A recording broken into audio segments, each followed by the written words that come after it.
ব্যাপক হারে পেঁয়াজের দাম কমতে বিপাকে পড়ে গেলেন দেশি কৃষক। দেশের বিভিন্ন জেলা থেকে আমদানি করেছেন কৃষকরা ঢাকা শ্যামবাজার এই বাংলাদেশের সর্ববৃহত্তম পাইকারি মার্কেটে পেঁয়াজ কত করে কৃষকরা আমদানি করে বিক্রি করছেন আমরা সেটাই জানিয়ে দিচ্ছি। এবং বাজারে কিন্তু ব্যাপক হারে ধস পড়েছে। সবশেষ তথ্য জানাবো, কথা বলছি ব্যবসায়ীদের সাথে। আসসালামু আলাইকুম। ওয়ালাইকুম আসসালাম। কেমন আছেন? ভালো আছিলাম। এই যে পেঁয়াজ আমদানি করলো কৃষকরা, আমদানি করে বাজারে পেঁয়াজের দাম পাচ্ছে না, ব্যাপক হারে বাজার কমে যাচ্ছে। তার মানে কি এবছর কি কৃষকদের ন্যায্য দাম পাওয়া হবে না, নাকি ন্যায্য দাম সামনে পাবে? এই বিষয়গুলো আপনারা কিভাবে দেখছেন? ন্যায্য দাম পাওয়ার তোর প্রশ্নই আসে না। ন্যায্য দাম পাওয়ার সময় তো ডিসেম্বর মাসেই শেষ করে দিয়েছে, বুঝলেন। ন্যায্য দাম পাবে না, আর ন্যায্য দাম যে পাবে না এটা একেবারে 100% শিওর। আর প্রতিদিন এই যে ডিসেম্বর মাসে দিন বলতে আসে যে পেঁয়াজ দাম পড়ে যাবে, এ পড়তেই আছে, পড়বেই, আরো পড়ে যাবে, বুঝলেন। এখন আমি আপনার কাছে প্রশ্ন করি, আমরা বিদেশি পেঁয়াজ কিনবো কেন, খাবো কেন? এই দেখেন, এই হচ্ছে ভারতের নাসিকের পেঁয়াজ, বুঝলেন। এটা 55 টাকা কেজি বিক্রি হচ্ছে। আমরা বাঙালি, আমরা এমন এক খানিওয়ালা, এমন এক ভুক্তা, আমার মতো পাগল বুঝি আর পৃথিবীর কোনো কান্ট্রিতে নাই। আমি এমন এক পাগল, এমন এক বুকা, এমন এক বুদ্ধিহীন। এটা খাই 55 টাকা কেজি। এটা ভারতের নাসিকের পেঁয়াজ। আর এইটা ভারত থেকে বীজ দিয়ে এসে আমার দেশে উৎপাদন করেছে। বিঘা প্রতি 125 মন 20 মন করে হয়েছে, বুঝলেন। আর এটা বিক্রি হচ্ছে 38 টাকা 35 টাকা, আর এটা বেছে 55 টাকা।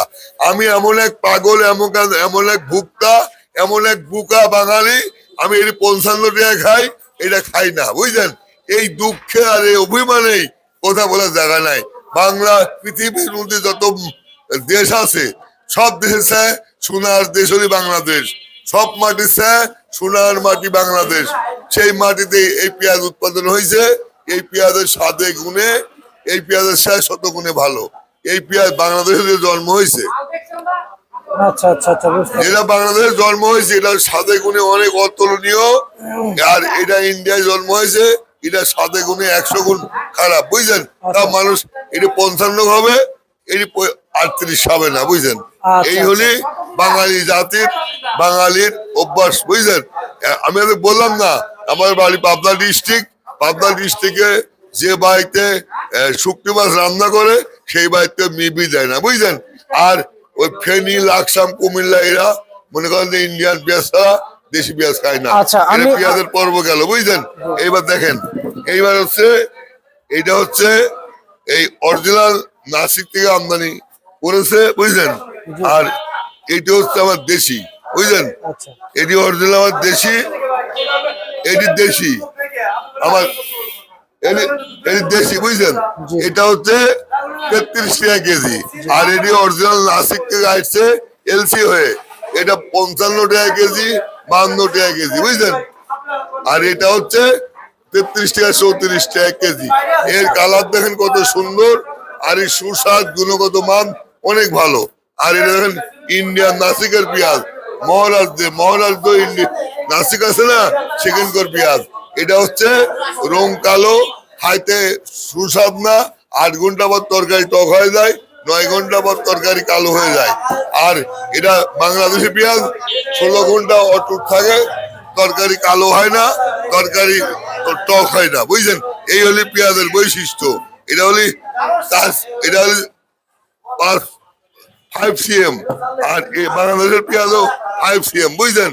মোটা তো একই জিনিস, একই মোটা, ছোট বড় নাই। এটা পেঁয়াজের সাবজেক্ট গেল। এই দেখেন 5 cm রসুন চায় না, বুঝলেন। আর 4 cm রসুন বাংলাদেশের, বুঝলেন। এই 5 cm রসুন 140 টাকা দর, বুঝলেন। এর মধ্যে আটিকলার গাছের রস চেনেন, এই আটিকলা গাছের রসের মতো এর গুণগত মান। আর এটা হলে সোনার মাটিতে সোনা ফলাইছে বাংলাদেশে, বুঝলেন। এই সোনা ফলানোর জন্য এটা হচ্ছে খালি 60 টাকা কেজি। এটা 1 পোয়া দিলে তরকারি যে সুস্বাদ বয়ে আনবে, এটা 3 পোয়া দিলেও আসবে না। এটা 130 টাকা কেজি। আর এটা শুধু 60-65 টাকা কেজি, বুঝলেন। এই তো আমরা বাঙালি, 17 কোটি বাঙালি এই জিনিস খাই, আর এইটা খায় না, বুঝছেন? এইটাই বড় আফসোসের কথা, বড় অভিমানের কথা, ইচ্ছার দুঃখের কোনো কথা থাকতে পারে না। আচ্ছা আচ্ছা আচ্ছা, বুঝতে পারছি। তা চায়না রসুন কত চলছে বাজারে? চায়না রসুন 130 টাকা থেকে 140 টাকা। আর দেশি রসুন? দেশি রসুন বিক্রি হচ্ছে 35 টাকা থেকে 70 টাকা। 70 টাকা।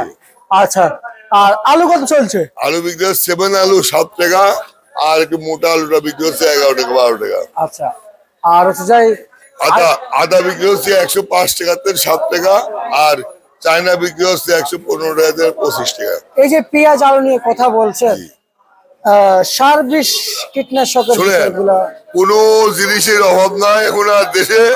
বাংলাদেশে বাঙালিরা উৎপাদন করা শিখেছে, উৎপাদন হচ্ছে, উৎপাদন হয়, উৎপাদন করা শিখেছে, বুঝলেন?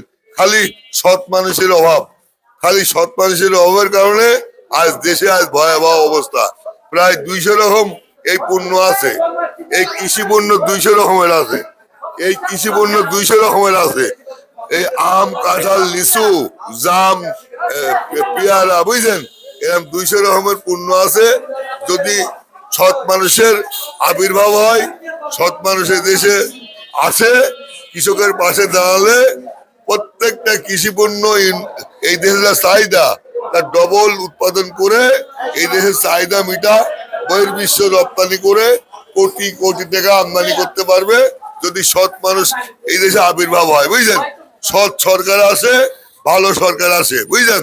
দেখেন একটা কথা আমি বলি যায় না, 91 সালে খালেদা জিয়া ক্ষমতায় আইছিল, 8,000 টাকা কৃষি লোন, মূল টাকা সহ কৃষি লোন মকুব করে দিয়েছিল, আর 20,000 টাকা কৃষি লোনের সুদ মকুব করেছিল। বর্তমান একটা দলের প্রধান 18 বছর নির্বাচন খাটিয়ে আসলো তারেক জিয়া, উনি কালকে রাজশাহী এক ময়দানে ঘোষণা দিয়েছে, উনি নির্বাচিত হতে পারলে 10,000 টাকা যাদের কৃষি লোন আছে, লোন সহ ইন্টারেস্ট সহ মকুব করে দেওয়া ঘোষণা দিয়েছে, বুঝলেন? দেশে কৃষকের বন্ধু, কৃষকের ভাই, কৃষকের বান্ধবী, কৃষকের কাঁধে কাঁধ মিলে কাজ করার মধ্যে সরকার দেশে আসলে এই দেশে ব্যাপক উন্নতি হবে, স্বল্প দিনে স্বল্প টাইমে। পৃথিবীর মধ্যে বাংলাদেশের মুখ সারা পৃথিবীতে উজ্জ্বল হয়ে যাবে যদি কৃষি বিপ্লব প্রেসিডেন্ট হয়, কৃষি বান্ধব প্রেসিডেন্ট হয়, কৃষকের বন্ধু প্রেসিডেন্ট হিসাবে আসে, প্রধানমন্ত্রী হিসাবে আসে এই দেশে, তাহলে গোটা পৃথিবীর মধ্যে এই কৃষি বিপ্লব ঘটাতে পারবে, এবং এই দেশের কৃষি বিপ্লব ঘটা গোটা বিশ্বের দরবারে বাংলার মুখ তুলে ধরবে, এবং কোটি কোটি ডলার বহির্বিশ্বতে এই দেশে আমদানি করে এই দেশের ডেভেলপ হবে, কৃষকের ডেভেলপ হবে। আজকে কৃষকেরা পেঁয়াজ বিক্রি করে বাড়ি যেতে পারতেছে না, দেনার দায়ে। আজকে তেলের দোকানে দেনা, সারের দোকানে দেনা, ব্যাংকে দেনা, জমি লোক নিলেছে সেখানে দেনা, আত্মীয় স্বজনের লোক নিলে সেটা দেনা। আজ পেঁয়াজ বিক্রি করে নিজের বাড়িতে না যায়, অন্য বাড়ি যায় আশ্রয় নিচ্ছে। এমন ভয়াবহ অবস্থায় পেঁয়াজের কৃষক আর এই আলুর কৃষক, বুঝছেন?